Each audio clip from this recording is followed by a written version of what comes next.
Good morning, everybody. My name is David Taylor. I'm the Director of ISMC, and it's my great pleasure to be able to welcome you all to this conference today and tomorrow. And I'm delighted to see so many people from so many different backgrounds and so many different parts of the world, all going to be able to bring your experience, understandings, ideas to the discussions over the next 2 days. I'm also particularly pleased that the proceedings are mostly, not all of them, but mostly are going to be webinared, so I can extend a greeting to our colleagues in Karachi and in Nairobi, and we hope that the communications stand up, because sometimes they do drop, but hopefully they'll be okay on this occasion. Now I have to start with some housekeeping announcements. First of all the information you need is in your conference packs, and that includes details of how to connect to Wi-Fi, because I know a lot of people have been asking about that. As you came in, you came out of the lifts, and the toilets and the fire escapes are on the left-hand side. So in the unlikely event that the fire alarm goes off today, that's where you go. There's also a fire exit just over there. There will, in fact, unusually, be a scheduled fire alarm test tomorrow afternoon at 2:30. So at 2:30 tomorrow afternoon, when the loud alarm goes off, please don't try and use the escape. It's just absolutely routine, once a week checking. Tea and coffee and lunches are being served outside. I think you've already seen the area, and I'd like to appreciate very much the work of the volunteers who are organising the lunches for us. Also outside in the lobby you will see the publications desk, and our publications manager will be there, very happy to talk to you about the various publications that are put out by ISMC. And if you want, Walid Ghali and his colleagues from the library will be very happy to show you the library collections on the ground floor.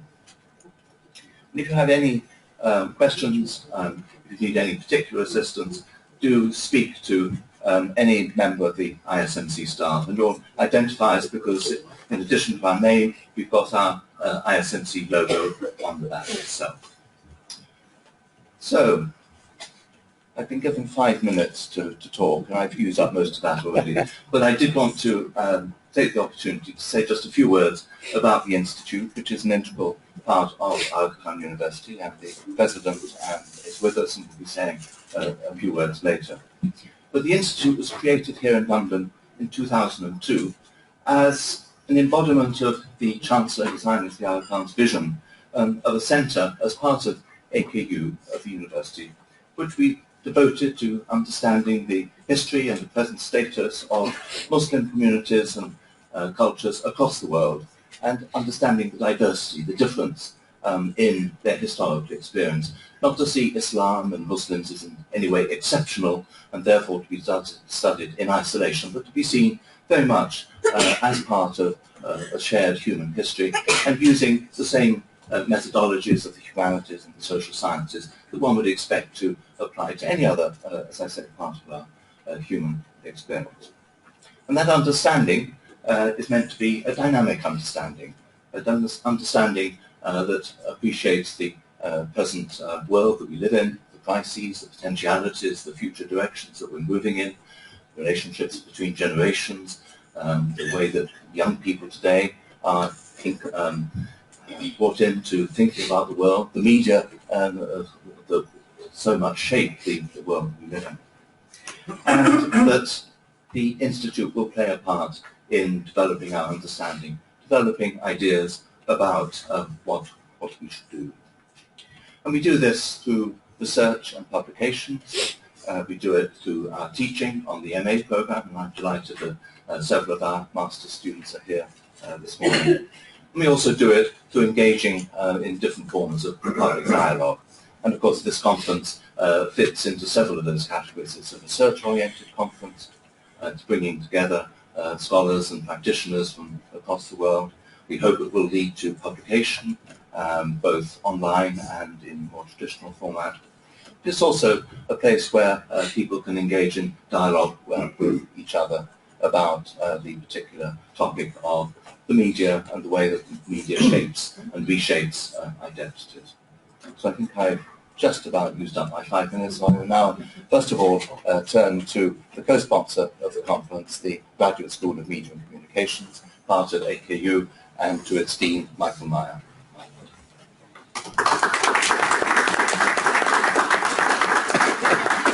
Thank you, David. Good morning, everybody. It's such a pleasure to be in London. Sometimes gets confusing because I'm coming here by way of Vancouver, Toronto, Boston, and I'll go back via Washington. So it gets somewhat complicated. And if that's an indication of anything besides our peripatetic passions of journalists, it's that our remit as a media school is rather large. The Graduate School of Media and Communications, it is in Nairobi. It's not here in London. We've been operating about 2 years now. This graduate school is an integral part of the Aga Khan's vision of what it is to be an East African and what it is to be a citizen of the world in many ways. We are putting this Graduate School of Media and Communications will be the first of, say, 7 graduate professional schools that the Aga Khan Development Network will establish over the next decade.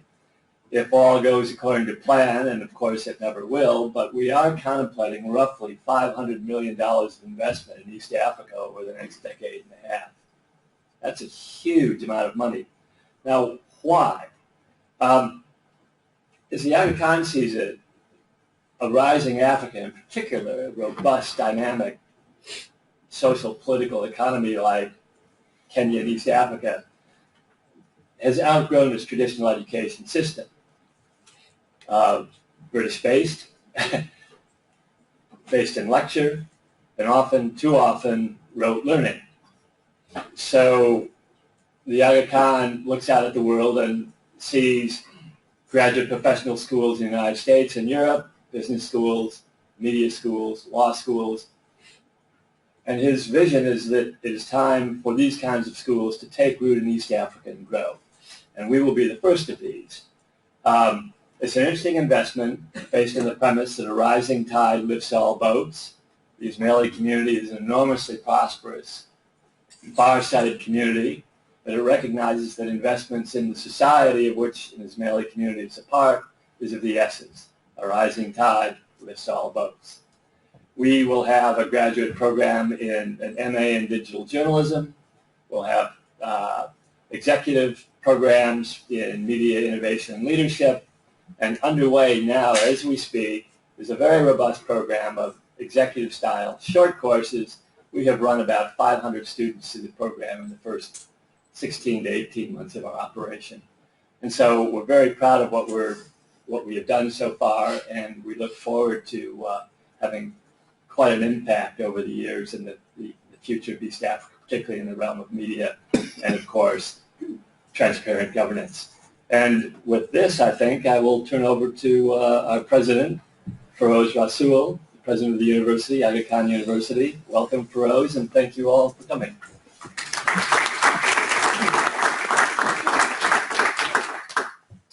Thank you, Michael. Good morning and welcome. The Aga Khan University is very pleased to be hosting this particular conference, and 2 of our academic units, the Institute for the Study of Muslim Civilizations based in London and the Graduate School of Media and Communications based in Nairobi, is hosting this event with people in Pakistan and East Africa also participating in addition to those here in London. That speaks to the international character of the university. We're already in 6 countries where we have campuses. We have operated in 8 countries, which included Syria and Egypt, where we're not active currently, for obvious reasons. And the university is really a university of the developing world. Now, why are we in the UK if we're part of the developing world? Somebody might say the UK is part of the developing, but I didn't mean that. It's because of academic freedom. Academic freedom for a university is paramount. And His Highness the Aga Khan decided that if the university were to be able to explore, research, study, and teach subjects that might rub against some sensitivities or sensibilities, then we need to be able to give academics the ability and the freedom to be able to write and publish and also discuss material that may be problematic in some countries. And therefore, this institute was established in the UK. And we're here today to talk about the media in Muslim context.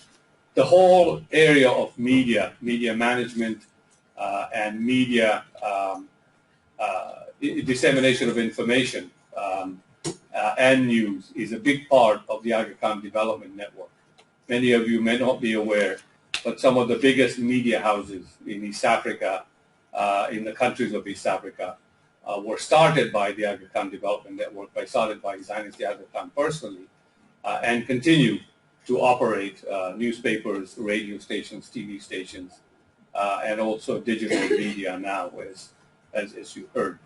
So for us, the importance of the media in shaping opinions, identities, in educating, in entertaining, of course, media also has a role in entertainment, is very important.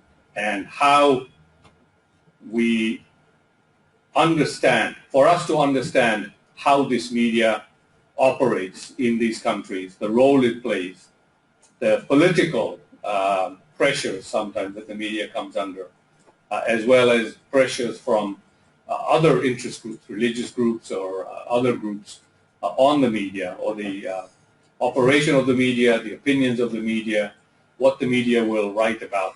And it's not that it's unique to Muslim countries. I mean, you just have to watch the United States between Fox TV and another TV station like CBS or NBC, and you can tell the political and other ideological divides that take place in these countries. So the role of the media is very important. For us, the institute here, which focuses on Muslim cultures and civilizations, it's important that we bring two parts of our university to look at this important subject matter. So I'm really happy that all of you have joined us, including those who are joining us through the webinar. And I hope that you find the next 2 days exhilarating and enjoyable as you meet some new colleagues. Thank you very much. I'm going to invite Jamal Elias to come and speak to us about the conference. Jamal.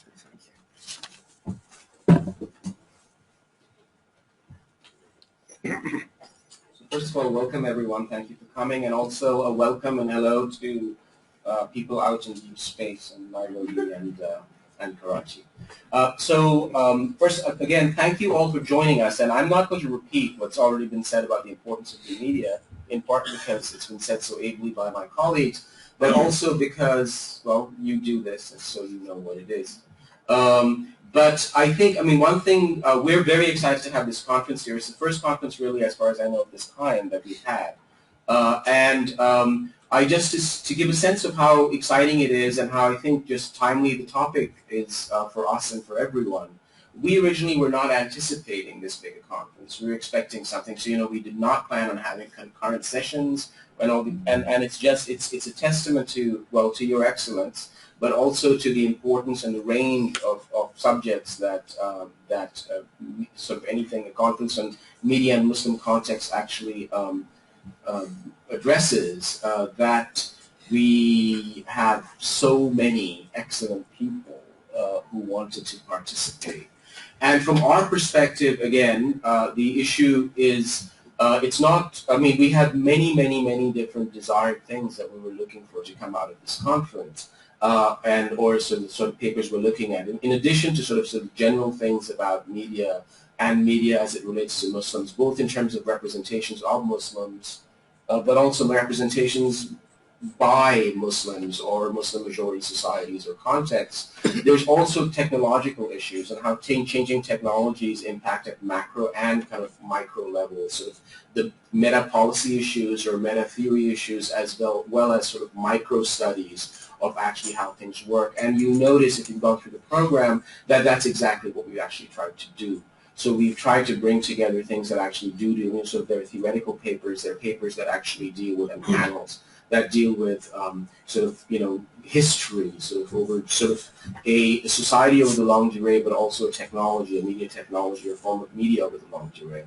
But also micro studies of how media, a particular kind of media, functions in a particular context, or how it interacts with politics or with society, or how youth culture actually uses media or deploys it or is influenced by it. So where I'm personally very excited about this, and I know a lot of you, well, a few, because you're polite, have complained politely about the fact that we do have concurrent sessions and you can't go to the ones that you wanted to go to. But again, this is pretty much everyone. Anyone who didn't say they didn't want to be taped is being taped. So you can listen to your friends and later on. And lastly, before I start the conference, one more thing that I'd like to say is logistical, that because we have so many people and so many panels, we really do need to keep to time. And also we need to keep to time because there are people on other continents who are actually watching this. So it's actually important. So I will be, actually our major organizer, Razia, who's somewhere, she actually gave us, didn't just tell us to keep time, but she gave these massive cards in our packets to actually keep time. So so I can shift the blame onto someone else for making me do this. And on that note, I think I'll just segue straight into introducing our first keynote speaker, which is which I'm very honored to do, which is sort of where we're slightly ahead of time. So yes, so our first keynote speaker is Dr. Marwan Kraidy, who is the Anthony Shadid Chair in Global Media, Politics and Culture, and the founding director of the Center for Advanced Research in Global Communication at the Annenberg School of Communication at the University of Pennsylvania in Philadelphia, where in my other life we're also colleagues. Dr. Kraidy is an expert in global communication and a specialist in Arab media and politics, and he conducts research on the relationship between culture and geopolitics, global media industries, theories of identity and modernity, and the political symbolism of the human body in the public sphere. His work is distinctive in a sense because he tends to rely very closely on primary source materials in close readings of primary source materials on the subjects that he studies, and he's lately been working a lot on war machines in the digital age, and in particular on the erstwhile Islamic State or Daesh. And issues of spectacle and security in global communication, the image of Turkey in the Arab media, and many, many other things. Dr. Kraidy is an extremely prolific author. He's the author and editor of 10 books. He's also an extremely well-respected scholar. He's held a number of distinguished visiting chairs and other chairs at universities before he came to Penn. He's received some of the most distinguished fellowships that you can actually get in the United States. He's been a Guggenheim Fellow. And he right now has a Carnegie Fellowship, which is extremely, there's a new program from the Carnegie Foundation for individual research, in which he holds one of those. So again, I don't have your title. Could someone? The title is Creative. Yes, sorry, thank you. So, Dr. Kraidy's title of his talk is Creative Insurgency and Counter-Insurgency, from the Arab Uprisings to Rise of Daesh. So, Marwan, thank you.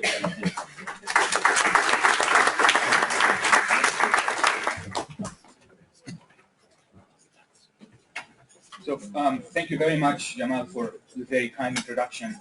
very honored to be here to speak in London at the Aga Khan University to an audience that consists mostly of very old and very new friends. Some people who I've known for 20 years and others who I met yesterday over dinner. So I'm very excited to be here. I'm also going to speak about a project that is done, that is finished, a book that came out in July, and a transition to another project. And I will spend, I think, at least half of what I'm going to be saying today discussing how I moved from the old project to the new one. Can we get the... So I'm usually a committed anti-PowerPoint person, but I have many pictures to show, so I will use PowerPoint today. So this is my, I couldn't resist showing some propaganda. This is the book that came out in July, in which I developed the notion of creative insurgency to understand the kinds of activism that we saw emerging in the Arab uprisings, some of which had started many years before the Arab uprisings, and then some of which were appropriated by some of the darker manifestations or darker consequences of the Arab uprisings, leading to the rise of Daesh and how they appropriated some of these tricks. I also wanted to say that I tweet quite a bit. This is the only place online where I exist, sort of. So if anybody's interested in discussing these, that's where we can do that. I acknowledge some of the funders. And also I want to mention that this will include these pictures. Some of them are going to be very graphic. And I want to warn you, graphic both in terms of violence, sexuality, and nudity, because they're essential to the discussion. And so I just wanted to put that out.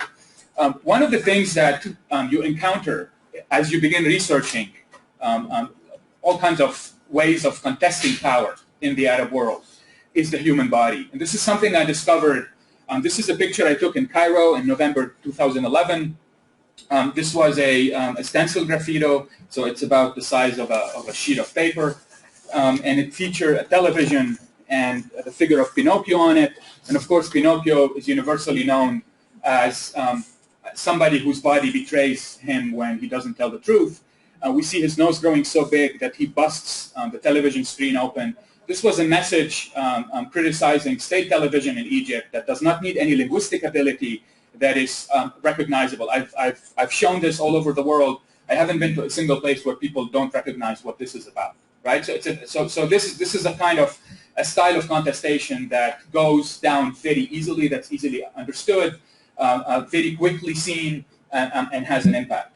And so I did not reach this conclusion very quickly. I compiled a lot of pictures of graffiti, texts of political speeches, pictures, digital videos, mural art, art in general, and concluded that what all these forms of contestation had, from Syria to Tunisia to Egypt, even other places like Bahrain and Yemen during the Arab uprisings, was the human body. And now in one sentence, I'm going over about 2 years of very difficult reflection and grappling with a lot of source materials to figure out what they had in common.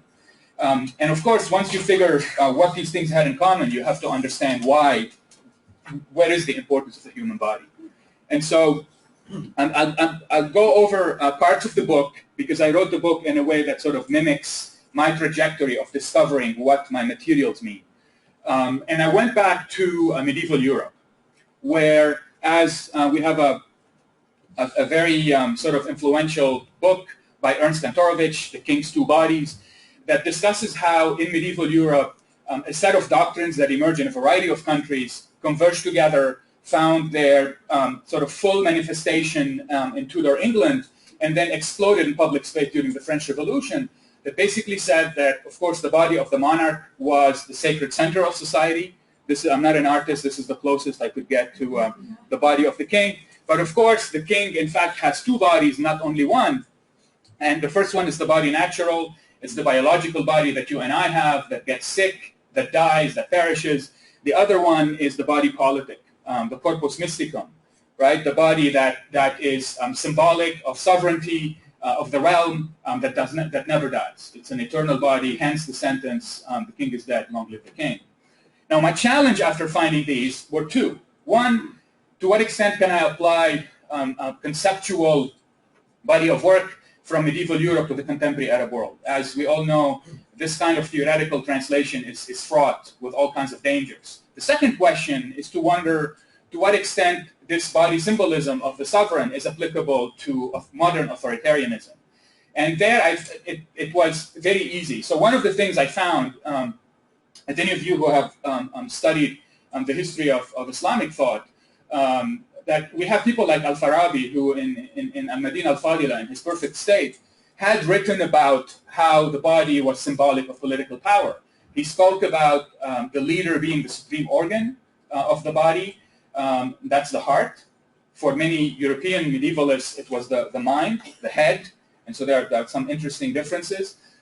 But what was very interesting to me is that there was in the Islamic world thought that talked about the body as being symbolic of political power, of the emergence of cities, and later of the emergence of nations and empires. So we had that tradition. And by the way, Kantorovich mentions Al-Farabi in one footnote on page 245 and said that once he was at Cambridge and a Don told him, hey, you should look up this guy, and he never did, to his loss. So it's very interesting to see that Al-Farabi had written a lot of these things before or at the same time than a lot of the European medievalists who came up with these. The second issue was, how do I apply this to the contemporary world? And here I found the work of the French phenomenologist, Marxist phenomenologist Claude Lefort, who wrote about the body in modern totalitarianism. This was part of sort of late 1960s French intellectuals trying to come to terms with the evolution of the Soviet Union that they were having issues with. And Lefort focused on understanding how the body functions to consolidate power in modern autocracies. And he argues that, in fact, there's very little that's different from medieval times to modern totalitarianism.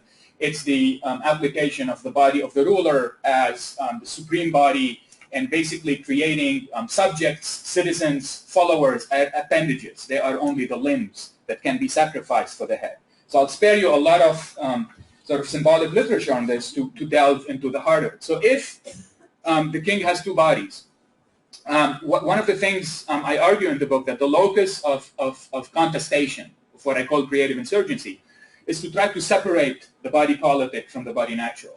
Because if you separate the person from the office, if you separate the normal human being from the sovereign, the leader with the aura, then you reduce them to a normal human being, and therefore they lose a lot of the source of their power.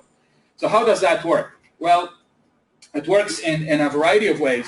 So what I did was I thought, okay, how about we understand the body of the ruler as the classical body? The classical body is a notion that comes from the history of art.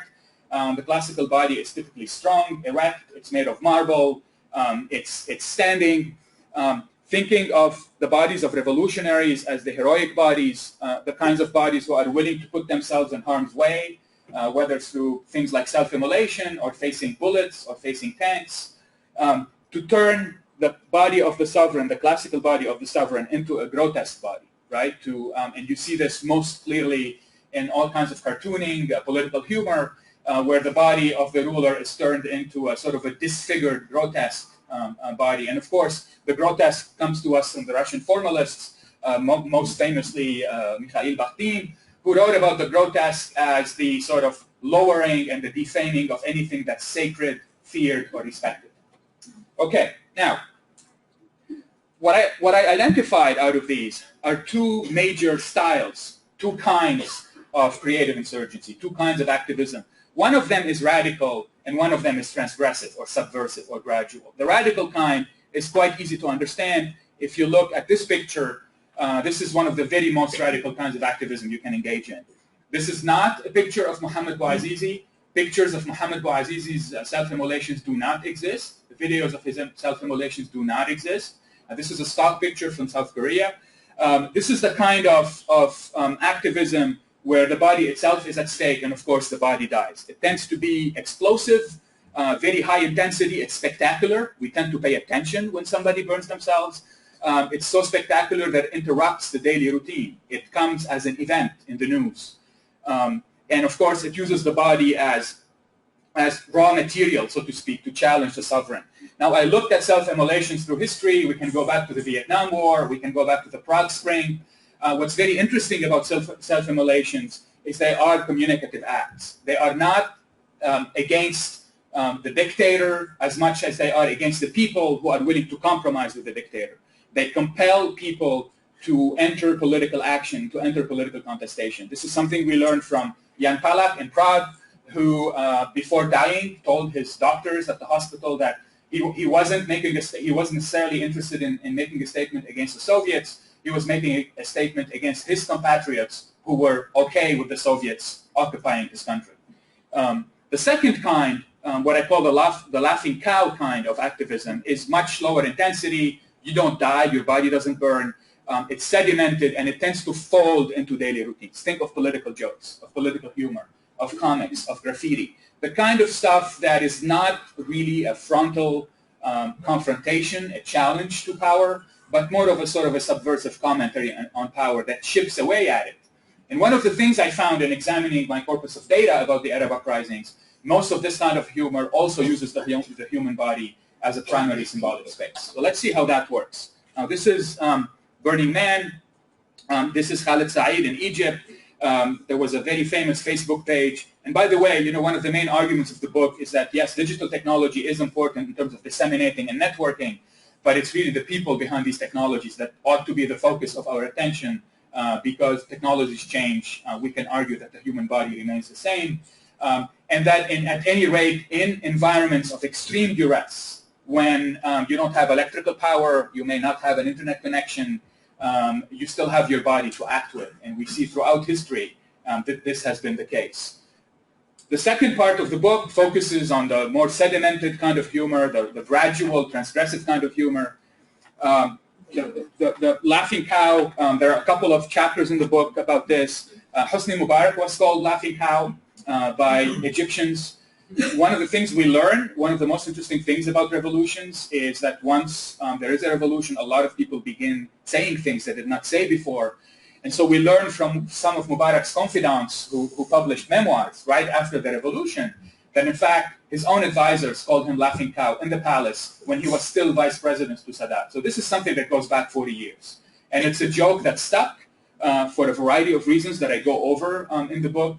Part of it is a unfortunate physical resemblance. There are lots of memes on the internet that show Mubarak's face with la Bashkiri. Another part is economic. Mubarak and Sadat, after all, opened Egypt to global markets. One of the very first products that came in was la Bashkiri, which was associated with sort of a, it's not a very exciting kind of cheese. And so there are all kinds of reasons why this moniker stuck. And so when something like this happens, this is in a small town in Upper Egypt, in the Said, and this is a farmer who dressed his donkey as Sisi before Mr. Sisi became president. That was when he was still Minister of Defense, and he got in jail, and he spent a year in jail, and it was a big story. And when people ask me why, I say because people know the cost of having animal monikers in Egypt, because when the ruler becomes known as a laughing cow or a braying donkey or a giraffe or a donkey like Bashar in Syria, then there is the aura is punctured. There's a sense that the leader is no longer the scary, frightening creature that they like to portray themselves to be. And so this is one of the examples of this sort of transgression by putting up what can be best described as a media stunt. This was obviously not just for the locals. There are lots of pictures and videos of this online. Now, the third or the fourth part of the book focuses on the status of women in revolution. Of course, if you're talking about the body, you can go back to any revolution in history, the French Revolution being sort of a quintessential example. Women's bodies tend to be extremely problematic, bones of contention in revolution, having to do with whether, first of all, women should be symbolic of the nation states, and oftentimes that is the case.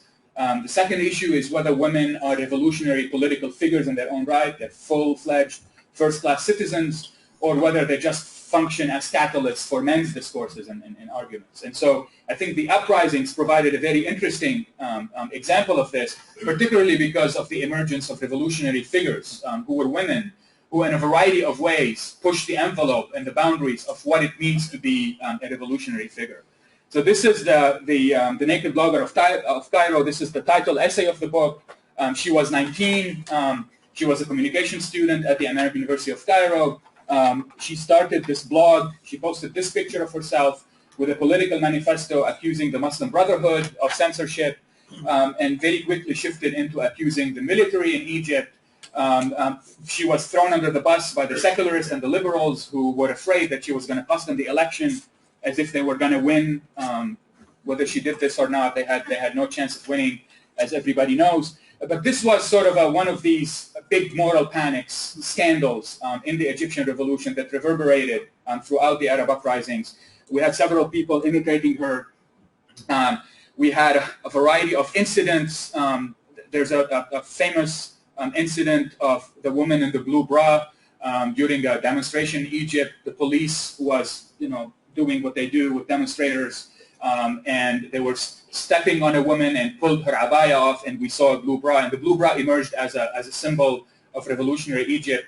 I tried to track who that person is. It took me a while to figure it out. She was a very sort of mysterious, contested figure, but she emerged also as symbolic, and this is a very famous stencil that you could find in Cairo, in Beirut, I hear even in Damascus, although I haven't been, but also in Tunis, which is the blue bra against the regime. This is a Tunisian woman who became friends with Alia al-Mahdi, the naked blogger of Cairo, who posted this picture on Facebook, and then the two of them joined the controversial group Femen, the European activist group Femen that calls itself a sextremist group. So I have a couple of chapters in the book about sextremism and Islamophobia, and I argue that they show an incredible ignorance of the tensions that exist between sort of white European feminism and what we call global South feminism, or to some extent also Islamic feminism. And these two figures sort of jumped into that fray, not knowing what they were getting themselves into. I go back to the history of how women were represented in art during revolution. This is a famous sculpture in Egypt that was unveiled right after the 1919 revolution. By the way, the 1919 revolution in Egypt is a nearly perfect blueprint of how the 2010 thing evolved. So for those who said 2010, 2011 was unprecedented, I recommend that they check out what happened in 1919. Thank you. This is also, I do a comparison with the French Revolution, not to say that they were similar, but to highlight some equivalences. When Delacroix first started exhibiting his Liberté guidant le peuple painting, where it's a very famous painting, what people tend to see the figure of Marianne, of the woman, they don't tend to see the dead man that she's walking on. So there's a lot of symbolism that resonated with the way in which Alia al-Mahdi's stunt, the naked blogger of Cairo, was received and commented upon. So if you look at how French newspapers and public discourse welcomed these kinds of paintings, you see in fact that it's a replay of sort of the same old script, that women's bodies tend to be dangerous at times of revolution when all political norms are in flux. We don't know what the outcome is going to be. These images have to be contained. Part 5, Masters and Slaves, looks at a variety of ways in which the human body took over public space. That's in the form of stencil graffiti. I'll just mention this. This is Bashar al-Assad, and it says, the caption says, "The king of the jungle rides a tank." And you see in the interaction of the verbal and the visual how you have sort of an extreme, sort of an over-the-top mix of metaphors of power. Why, if you're truly the king of the jungle, of course Assad means lion, why would you need to ride a tank? It shows, the extreme of coercive power that you need when you lost legitimacy, when you lost any popular legitimacy. We have a lot more. This is a sergeant in the Egyptian riot police who became famous because he was caught on video shooting at people's eyes. We had in a period of 3 days, about 60 people lost their eyes in Cairo because they were shot by the police. And the Egyptian activists I talked to were of two minds. One group said they were aiming at the heads, they were aiming to kill us. And others said, no, they had specific orders to actually blind us. And it seems that the sort of aiming at the eye was a more central issue. This is a young dentist. He lost his first eye in January 2011, the very early days of the revolution. He lost his second eye about less than a year later, and he became one of these living martyrs who wrote the dates on which his eyes were shot. and walked around during demonstrations. Of course, what that does, it politicizes the eye, it turns it into a political idiom. This is a famous mural by an Egyptian muralist who I use this by permission. He uses a lot of symbolism, you know, the eye of the fish, there's a fish here, the eye of the fish that never closes, the eye of the revolution is always watching power. So there's a lot of eye symbolism. These are more pictures. Of course, the Rabia protest and the clamping down on it politicized the hand in Egypt. So the hand became a very potent political symbol associated to a large extent with the public of the Muslim Brotherhood. It moved on T-shirts, on hats, on all over the place. This is another example of a finger puppetry show that's one of the most fascinating artifacts of the Arab uprising. This is a Syrian collective called Masasat Matti. I don't have time to show you any of the video, but they're all available. They have their own YouTube channel where they recreated Syrian politics and the story of the Syrian revolution in finger puppets, in animated finger puppets. So you have Bashar al-Assad, the huge dictator whose photos are on walls and on facades, reduced to Bishu, the finger puppet, who speaks in a sort of a very queer falsetto sound. The final part of the book looks at, you know, did the revolution die? And I was going through some difficult periods. I was in the Netherlands where I had a fellowship. I was trying to finish the first draft of the book, and there didn't seem to be anything to be excited about. The news was very dark, was very gloomy. If you looked at Tunisia, was sort of, you know, the maybe optimistic case. Syria, of course, was in hell. Egypt was going there very quickly. Things in Iraq were exploding. The whole region was on fire. And then I attended this workshop at the Prince Claus Fund in Amsterdam with a group of Syrian activists who did all kinds of different things, novelists, graffiti artists, poster designers, digital videographers. And they told me, a couple of them were coming from Raqqa, the capital of Daesh. And they told me how they were organizing, they were spraying graffiti, they were organizing film screenings in people's rooms at night without... and they basically said, we cannot afford to feel pessimistic. Whoever is in power, whoever is repressing us, we have to oppose them. Now, this sounds like a sort of a happy cliche. It's not. They were very aware of the stakes. They were all very aware that they could die. They could die horrible deaths if they were caught. But they said, basically, it's not something we can afford to let ourselves go to. We cannot afford to be pessimistic. We cannot afford to be desperate. And that's sort of, so in the final part, the book hovers between, you know, this is what's really going on. It's very bad. It's very dark. We're going in a direction that's truly deplorable. But at the same time, we still have these activists. So let me show you a couple of perhaps the most controversial pictures I will show you today. So this is a famous case. Shaina al-Sabah, who's an Egyptian activist, poet, mother, whatever. She got a lot of press. She was shot under Sisi. This was January 2015, I believe. And the commentary that followed was absolutely ridiculous, you know, about her not being fat enough so the bullet killed her. I mean, absolutely ridiculous psychophantic stuff in major newspapers. But this to me signaled the return of the pharaoh, the return of the absolutist sovereign. Of course, we have the emergence of Islamic State. And the next picture I'm going to show you is perhaps the most graphic of them all. This is the burning of Mu'azz al-Kasabsi, the Jordanian pilot who was downed. I have, in a new project now, I'm analyzing sort of Daesh's image making that takes us back to the very early days of cinema. This is the retort from Syrian activists who made fun of the cage. Then we have, again, a very controversial picture. This is the naked blogger herself with a friend.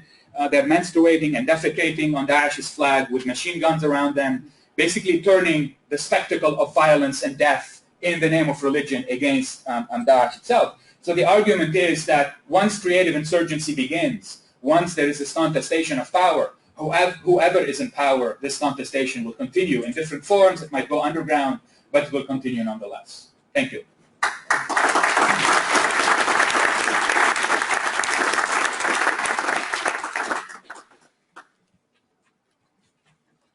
Well, thank Thank you very much, Marwan. That was excellent. And so we actually have about 15 minutes for, I'll stand up. We have about 15 minutes for questions. Marwan, do you want to field your own questions? Do you want me to field questions for you? I'm happy to do that. Yeah. Thank you, Marwan. That was really very good. I just wanted to ask. Hi, I just wanted to ask is, I haven't read the book, and now you have really. It's on my reading list, but I haven't had time to read it yet. And it sounds an amazing argument. How do you relate it to the actual, kind of politics that takes place? And could you talk much more about, you said that it's about what people do with media, which is an argument that I really believe in. And can you talk a little bit more about the, digital technologies and so on? There must be something to be said about that. Thank you. Yes. So how does this work in practice? It works, of course.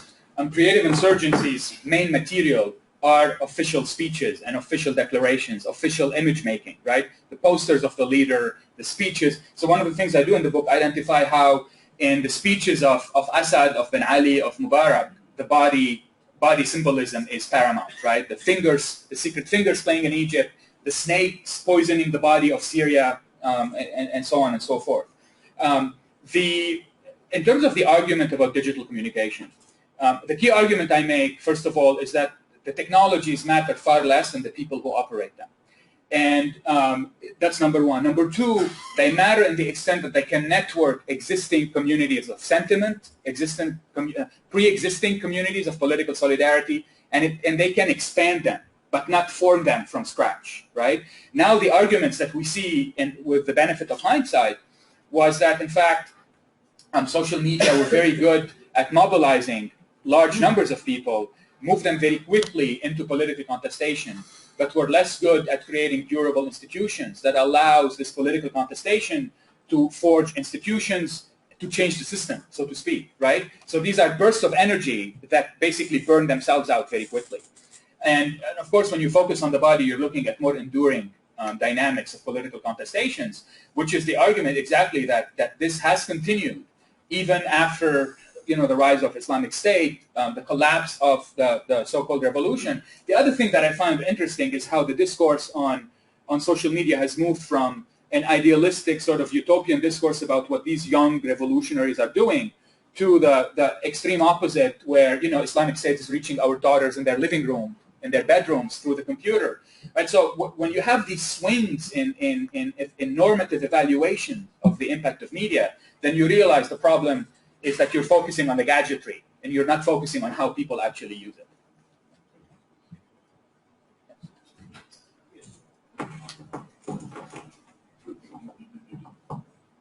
I wonder if there is a particular reason that you go for the most provocative rather than the subtle and delicate, because history reminds us of a boy who could succeed even more eloquently and effectively to point out that the emperor is without the cloth, stripping him of legitimacy and pointing to the delusion. Yes. So why not go for the subtle and then rather splash all those images?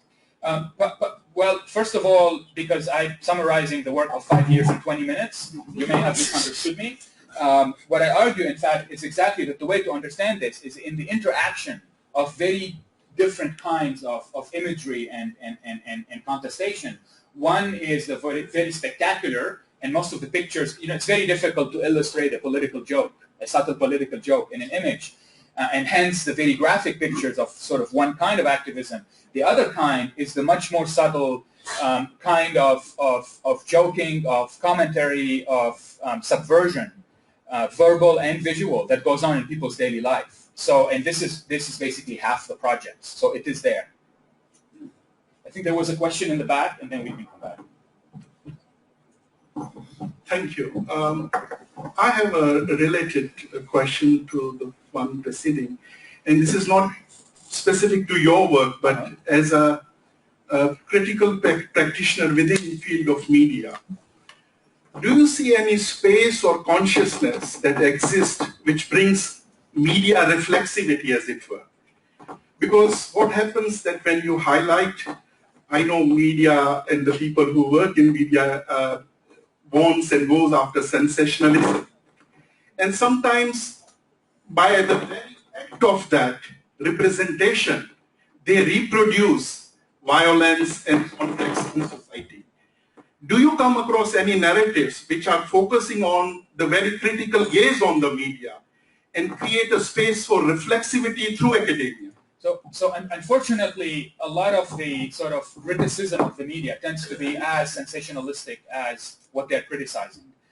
Partly because once you name the sensationalistic, you're recreating it. Once you're commenting on awful images, you're again reintroducing that description in public discourse. But I think there's something emerging in terms of, I know because of my own work now, but also some of the PhD students working with me, about, for instance, even in Iraq right now, there's a debate going on among media practitioners. How exactly do you cover not just the beheadings, but the mass shootings, the mass graves? You know, when is a corpse a legitimate piece of news to be depicted, and when is it sensationalistic? So I don't see there's any settled norm, but I see this as very much part of the debate, right?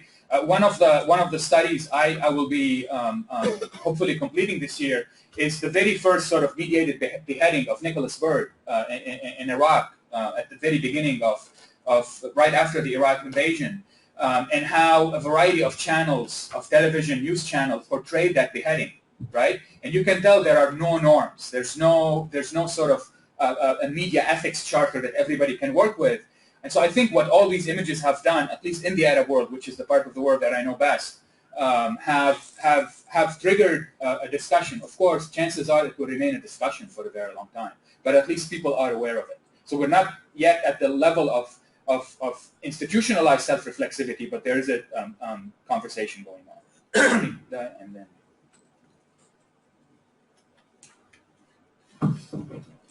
Thank you. Unlike my colleague here, I have read the book and I strongly recommend it. My question is of a more general nature. Is it the case that you are giving too much agency to the audience and not perhaps talking more about the political context within which this is being played out? So, for instance, in Egypt itself, a democratically elected politician who became president languishes in a prison. So there's a domestic dimension. There's also Saudi dimension, American dimension, European dimension. So giving perhaps too much agency to very interesting, individuals and their very valuable and very brave acts of resistance. Are we not missing out on something which is perhaps more fundamental? Yes, I mean we are, and that's of course, you cannot understand these acts without the context. And this is part of this is the mechanics of publication, which is you have a 160,000 word manuscript that needs to be published at 90,000 contractually, and so you tend to take a lot of these out. What I hope to do in some footnotes, in some very brief passages about context, is to show, first of all, the geopolitical context, that Egypt was not just Egypt. We had Turkey being a powerful external player, Saudi Arabia, Qatar, even the UAE, and to a lesser extent the US and some European powers. And so that's definitely part of it. It's also, I think, one of the arguments I make is the fact that a democratically elected president from the Muslim Brotherhood only lasted 1 year shows a lot about about who are the true holders of power, which is really the armed forces, at least in the case of Egypt. So I had to sacrifice a lot of the contextual discussion, but that does not mean that I argue that doesn't matter, right? It's obviously part of the equation, a very important part. How much time do we still have? About 5 7 minutes. I wanted to ask about this democratically elected president. He was kind of ousted, and the media played a big role in that. Bassem Youssef, etc., Abu Hafiza, and so on. So do you also go into that? Yes. So I think the Bassem Youssef case, for instance, is quite interesting. I mean, one of the things that it shows. So Morsi was the target of a lot of political humor of a very particular kind. And you know, I show in the book how he was portrayed as a bear, you know, with all the kind of animal metaphors. But also there was something very interesting, which I think the Bassem Youssef case shows, that in fact, rule of the Muslim Brothers was, in a way, even though there were lawsuits, much more tolerant of this kind of humor than the military. I mean, there's the facts are there. If you look at what happens under Morsi and what happened under Sisi, you realize that in fact Bassem Youssef had more leeway. But of course, you know, there's also the other kind, which is that for a certain influential group in Egypt who were overrepresented in the media, the Muslim Brotherhood had no redeeming value whatsoever, right? So they were under constant attack, in many ways fairly, but in some ways unfairly. But I mean, I hesitate to make sort of blanket statements in general, but I think since you mentioned Bassem Youssef, who's, for those of you who don't know, he's a medical doctor who became famous for a late-night comedy show of the usual sort of format where he has guests and makes fun of politicians and shows absolutely outrageous video clips of politicians saying outrageous things every night. So, and then, yeah.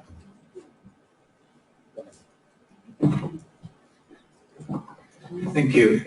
Following the military takeover in Egypt, the media actually, and also the political leaders, did not want to call it a coup. Yeah.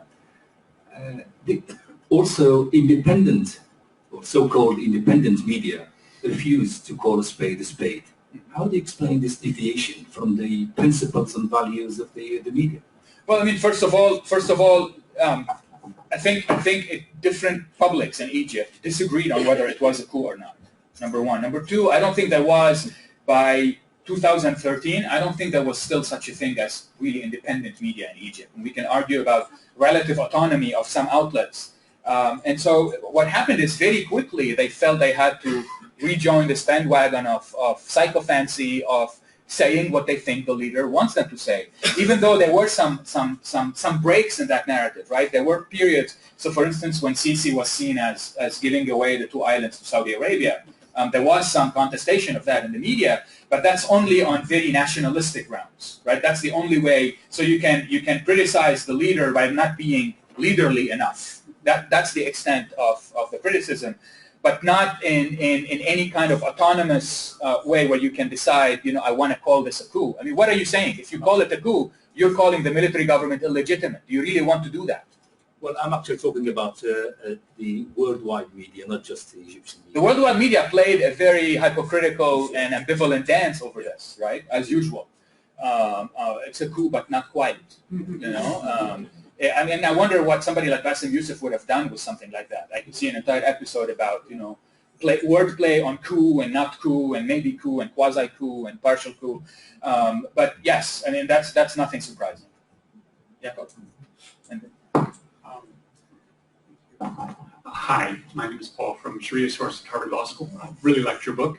And I'm wondering, can you talk a little bit about any of the use of the body and this type of imagery that counter-revolutionary groups used? I can remember in Cairo seeing the very well-done billboards and different manifestations of using similar tropes to display certain attributes of stability in some of the status quo players.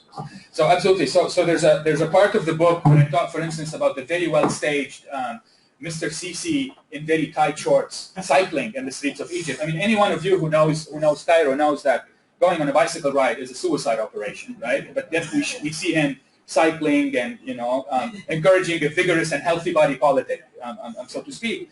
But we also saw that in the animal imagery. So when Sisi was running for election, rather than the cow and the donkey, he was associated with the lion, and he was associated with the eagle. Of course, the eagle of Saladin is on the Egyptian flag, and so there was a lot of hyper-patriotic speech-making, journalistic writings about how, you know, he is a new, handsome, powerful, virile kind of leader, and that's exactly what Egypt wants. So it was very much the same symbolism of the body politic turned on its head to say this is what we need as opposed to this is what we want discarded. So there's one last question. Thank you for this interesting presentation. I just noticed that I'm speaking about Syria, but maybe you can also apply to other cases. I just noticed that you mainly focus on your presentation on the two sides, which are mainly, this is the line in the Western media, which is Daesh and the regime. Yeah. It was very interesting concentrating on this, but I think there is a lot in between going. So, for instance, there are other groups which their attitude towards body killing and raping, there are many attitudes, it's the same like Daesh, but even I see it more because they emerged even before. Daesh only came in the picture in 2013. And it is much easier to obtain information and all kinds of media about these two. But coming from that place, I see that you can, maybe it is a little bit more difficult, but it is very easy to obtain lots of information about what in between, and you'll find even more than what you talked about. Maybe you can find even more what it says. Thank you. No, I mean, that's very true, right? Because it's much more difficult to find artifacts. So remember, what I'm interested in is the contestation of power using the body as a trope. So there was a lot before the rise of Daesh, particularly in Syria, of very gruesome acts that were shot on video, that were circulated. But there's also a lot of Syrian artists who have drawn, commented, painted about this, right? So I'm definitely not saying that only the regime and Daesh used the body as a sort of a symbolic trope for political contestation. It's a much wider gamut of actors who use that, and I'm fully aware of that. Even though you're right in terms of overwhelming media narratives, those were the two sides that were focused on. But for instance, Syrian art, a lot of the Syrian art that came out of the uprising focuses on the body. We have some incredible new art emerging. But even in the these two parties, because this is like the issue related to the focus in the Western media and Western politics, focusing on these two. But living in Syria and being part of the minorities, you will think that if you live there, there is more threat about many places, and there is more violent act towards bodies, and more rape for women, actually coming from other groups, which are, you have many groups in the middle, named and not named. Absolutely. And, okay. Yeah. No, I am aware of that, and I hope. So I hope you have covered any, or maybe you cover later. Some of it. Okay. Thanks. If you need also help on that, I can. Yes. Okay. Bye. On that note, well, thank you all very much. This has been a wonderful first talk and wonderful questions and discussion, which sets us up for what I hope is going to be a wonderful 2 days. So. Right now we have, I think, a half-hour break for coffee and tea and biscuits, and then we will convene in individual sessions at 11:30. So thank you again. Thank you.